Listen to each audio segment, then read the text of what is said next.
Spends an off-season on this side of the Atlantic, but this is an important week, and perhaps that explains this summer tour. Yesterday, as Luka was arriving in New York City, the summer special of Men's Health was released, sporting that slimmer Doncic. It caught a lot of folks' attention here. And then last night, Luka went to a Yankees game, met Aaron Judge, got some shoes signed, Doncic jerseys. But again, we don't usually hear a lot from Luka typically at this time of year. While he was at the game, though, he caught up with the legendary broadcaster Michael Kay. Take a listen. After that deal was made, the Mavericks got a lot of criticism regarding it. And then they start to leak out stuff, well, we don't know if he's ever going to be in shape. You should mail him a copy of the Men's Health magazine. They probably saw it, so I don't have to worry about that. Hendrick Perkins beaming in from his home studio. Mark Spears and Dave McMenamin, so glad you're here for this conversation as we continue to contextualize this summer of Luka Doncic. Dave, what should we be reading into? I mean, he got the Dallas joke off his chest, right, on the broadcast with the Yankees here. What should we be reading into this week? The fact that he's back, and I don't know, the fact that on Saturday he could sign an extension with the Lakers? Yeah, Malika, you mentioned it. This is the first time he's come back in the summertime after being drafted to the Dallas Mavericks in the NBA. He would go to Europe and stay in Europe until training camp, right? And so this time around, though, he's here for a reason, not just for a promotional tour with his sneaker company. He's going to be in New York and then Chicago and end in Los Angeles. Why would he do that? Coincidentally, the Lakers on Saturday can offer him an extension worth upwards of 4 years, $229 million, or maybe 3 years, $165 if he wants to go back and be a free agent with 10 years service, and they'd be able to get a big payday then. Not that 165 isn't a big payday, but a $300+ million contract. And listen, I spoke to someone close to Luka over the weekend, and they told me that Luka's mentality is win now. So this isn't signing away to the Lakers and saying, okay, you guys go, you have my commitment and I'll have some patience here. It's, I want to win this year. I want to win the subsequent year. So long as my name is signed to a piece of paper saying I'm a member of Los Angeles Lakers, I expect to be in a position to be able to raise banners at Crypto.com Arena. Okay, so there's a whole lot of there. Again, this is the first time, correct, really, that we've seen, at least that I can remember, Luka spending any time in the United States in an off-season, right? So there is that. And then there's the fact that on Saturday he can sign. He becomes eligible to sign this enormous extension with the Los Angeles Lakers. We're not reporting that that's happening right now, but it does seem like a mighty big coincidence here, Perk, that Luka would be in Los Angeles on the date that he is eligible to sign. But Dave said something important here. He said that Luka wants to win now. Does this Luka that we've seen on the health cover here put them in championship mode? Hell yeah, absolutely it does. I mean, think about it. He went to the NBA Finals and he was chubby, still drinking beer. Now you have an in-shape Luka, who guys see his cheekbones, I see veins popping out his ear, and my high school coach always used to tell me, right, you never know who's watching you. When I used to go to AAU tournaments, well, the world is watching Luka. And not only the Laker fan base and the Laker organization, but guess who else is watching Luka? His teammates. He has set the bar this summer and showed commitment not only to the organization, but to his teammates, and also the most important person on his team right now, and that is LeBron James. LeBron James, over the past 2 days, have been posting on social media that the king is back to work. The king is in the lab at 4 a.m. in the morning. Seems like LeBron James is excited. Because remember, Dave, you reported that LeBron was going to be keeping an eye out on the Lakers and the moves that they were going to make. Well, they made some moves. They got DeAndre Ayton. They got Marcus Smart. Most importantly, they got an engaged Luka Doncic, who LeBron James admires so much and wants to play alongside with. So this is all positive for the Laker fan base and the Laker organization. You know, just like Luther Vandross, whether he's big, whether he's skinny, he can perform. He's going to be a showstopper. We know what he's going to be on offense. He's going to be legendary. I want to see what he is on defense. And we'll get the first opportunity to see him in the new body in the Euro Cup.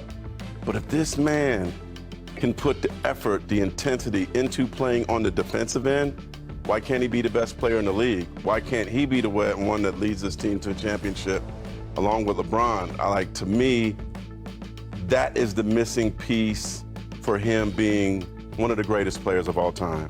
And so I'm really, really curious to see how he changes that part of it, because to me, he's in shape now. What's the only thing we can point a finger at? Defense. And we know schematically, J.J. Redick will give him a chance to be an effective defensive player. After the Lakers parted with a perennial defensive player of the year candidate in Anthony Davis last year, they vaulted the top 5 in the league in defense with the bigger version of Luka, right, for the remainder of the regular season.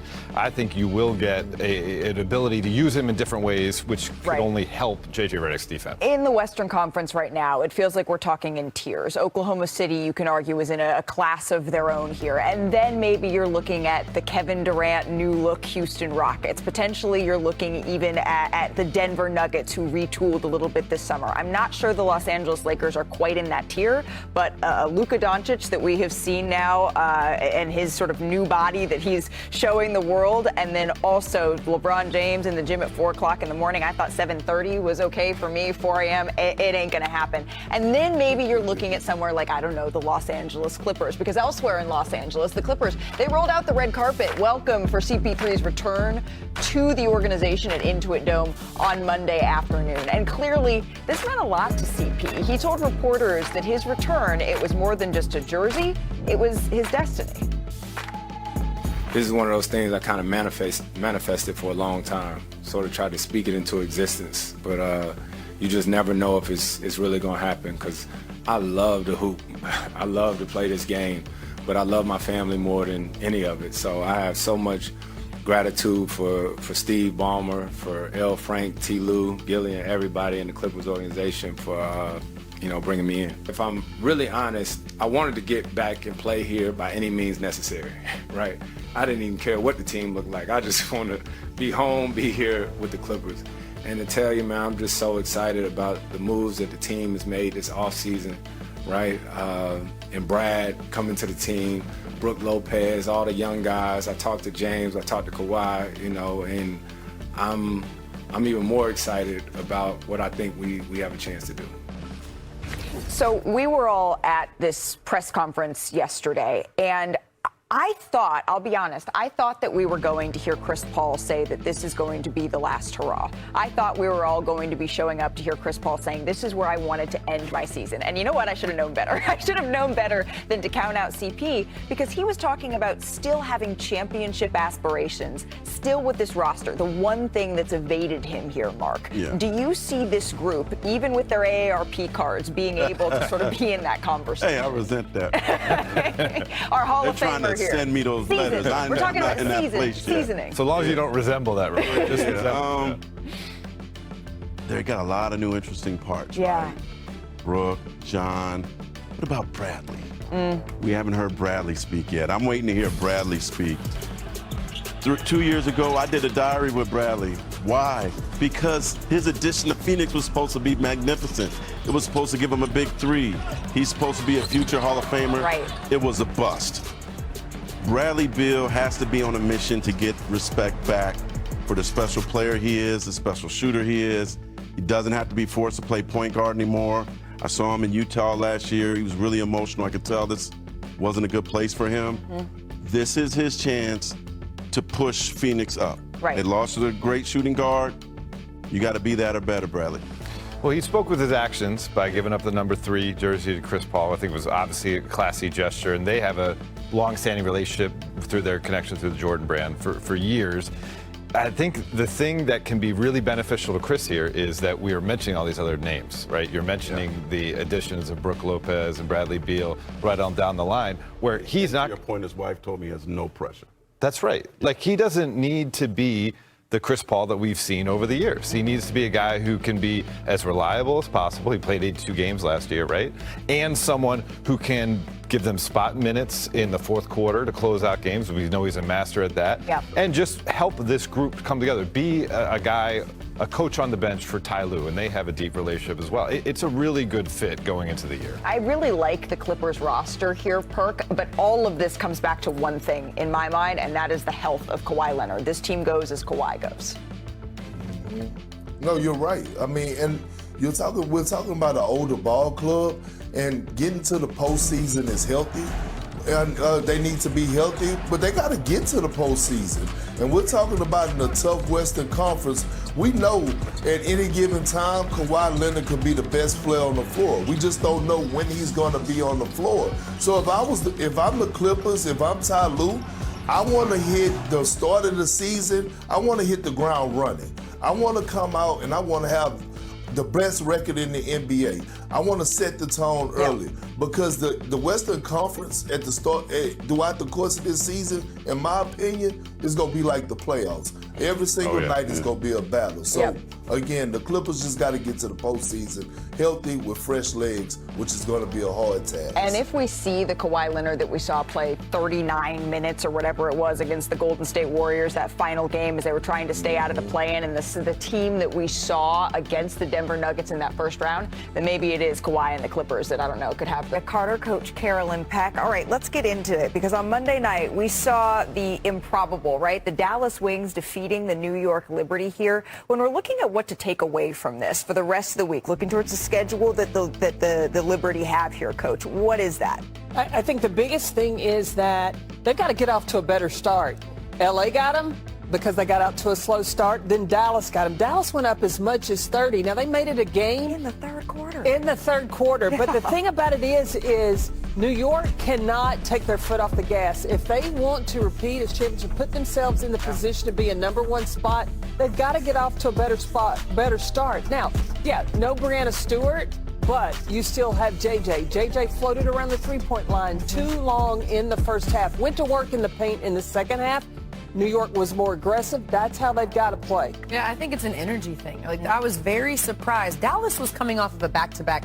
I thought Dallas was going to be the team that had less energy. New York was the team that started the game with less energy. You mentioned the LA Sparks game. They gave up 35 points in the first quarter. Yeah. I'm looking at this Dallas Wings game, and I'm like, okay, New York's going to get off to a faster start. New York gives up 31 points in the first quarter and then gives up 32 points in the second quarter. Defensively, there were miscommunications. There were defensive breakdowns. Even one-on-one defense, just one-on-one matchup, they couldn't keep Dallas in front. When we pivot forward to the Minnesota Lynx game, there are players that you have to keep in front of you. Courtney Williams being one of them, Nafisa Collier being another one, and this Minnesota Lynx team is an incredibly connected offensive team. So for New York, more energy, faster start, and more defensive connection. They have to start that game against Minnesota. We don't get to do this very often here with the season that the Wings have had, but can we just take a moment for what we saw from Arike Ogunbowale and Paige Beckers in this one, Coach? Well, Paige Beckers coming off a game of rest and showed that it paid off. But Arike Ogunbowale is one of these players that once